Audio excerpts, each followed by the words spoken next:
नमस्कार दोस्तों, स्वागत है आपका हिंदी नॉलेज शो में। तो दोस्तों गौर से सुनिए, 15 अरब डॉलर के बॉन्ड और करीबन $7.5 अरब के स्टॉक्स यानी कि शेयर्स पिछले एक महीने के अंदर ये करीबन 22 से लेकर $23 अरब चीन से भाग चुके हैं। भागे कैसे हैं?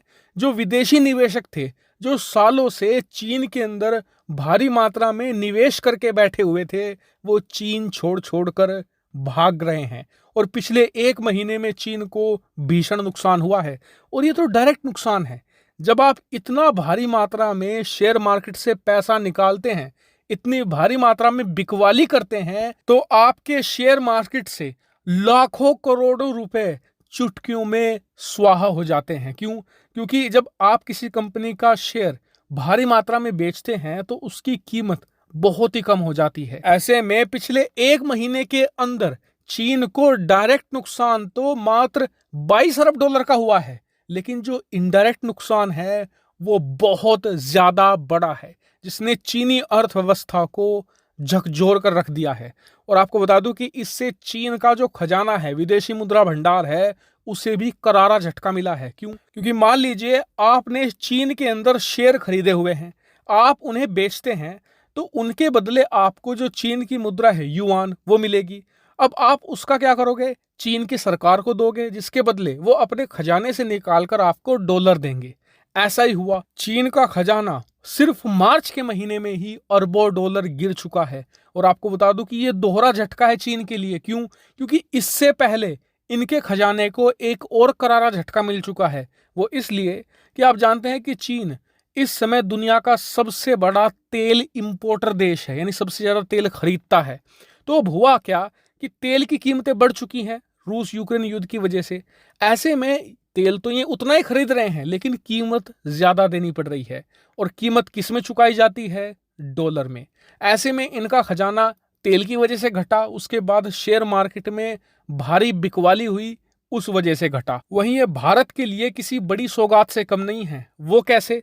देखिए, जो विदेशी निवेशक होते हैं, चाहे वो भारत का हो, अमेरिका का हो, यूरोप का हो, जब ये किसी मार्केट से पैसा निकालते हैं तो उसे जेब में नहीं रखते। इतनी भारी भरकम पैसे को अपने बैंक में भी नहीं रखते। ये क्या करते हैं कि किसी और दूसरी जगह उसे निवेश कर देते हैं। अब इसमें देखा जा रहा है कि जो इमर्जिंग मार्केट है, जैसे कि भारत, वियतनाम, इंडोनेशिया, इन देशों की शेयर मार्केट धीरे धीरे उठ रही है। क्यों? क्योंकि चीन से जो पैसा निकला है वो इन देशों की शेयर मार्केट में लगाया जा रहा है। और इससे ज्यादा फायदा मिल रहा है भारत को, क्योंकि भारत की शेयर मार्केट ज्यादा बड़ी है, पुरानी है, भरोसेमंद है। और इससे भारत का खजाना भी बढ़ेगा। वो कैसे? क्योंकि जिस तरीके से बेचा जाता है शेयर, उसी तरीके से खरीदा जाता है। विदेशी निवेशक आए भारत में, उन्हें शेयर खरीदना है, तो वो डॉलर जो चीन से लाए हैं वो भारत सरकार को देंगे। सरकार बदले में भारतीय रुपया देगी। उस रुपये से भारत के शेयर मार्केट में वो खरीदारी कर सकते हैं। तो इस तरीके से ये पूरा साइकिल है, जिससे भारत का खजाना भी बढ़ेगा और हमारा जो दुश्मन है चीन, उसका खजाना भी घट रहा है। लेकिन आपको बता दूं, ये तो अभी एक शुरुआत है। वो कैसे? देखिए, अगर आपको मैं सिर्फ अमेरिका का आंकड़ा बताऊं, तो अमेरिका के लोगों ने कई सौ अरब डॉलर चीन के मार्केट में निवेश करके रखे हुए हैं। अब पिछले महीने उनमें से कुछ लोगों ने अपना पैसा निकाल लिया। इससे हुआ क्या कि चीन को लेकर भरोसा कम हुआ है, लोगों में दहशत है। इसके अलावा चीन के अंदर जो लॉकडाउन है वो लगातार एक्सटेंड होता जा रहा है, जिस वजह से कंपनियां बंद है, फैक्ट्रियां ठप पड़ चुकी हैं। इसके अलावा पश्चिमी देशों में चीन को लेकर जो छवि थी ना, अब वो हद से ज्यादा निगेटिव होती जा रही है।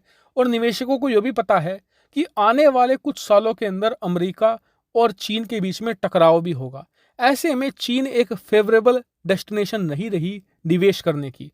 अब वो कौन सा देश है? वो है भारत। ऐसे में बताया जा रहा है कि आने वाले कुछ महीनों में और ज्यादा भारी बिकवाली होनी है चीनी स्टॉक मार्केट में, और ज्यादा चीन से पैसा निकलेगा। और अगर भारत इन निवेशकों को लुभाने में कामयाब रहता है तो चीन से निकलकर पैसा सीधा हमारे देश में आएगा। हालांकि इस पूरी रिपोर्ट पर आपका क्या मानना है, कमेंट करके जरूर बताएगा। फिलहाल इस वीडियो में इतना ही। Thank you very much for watching video.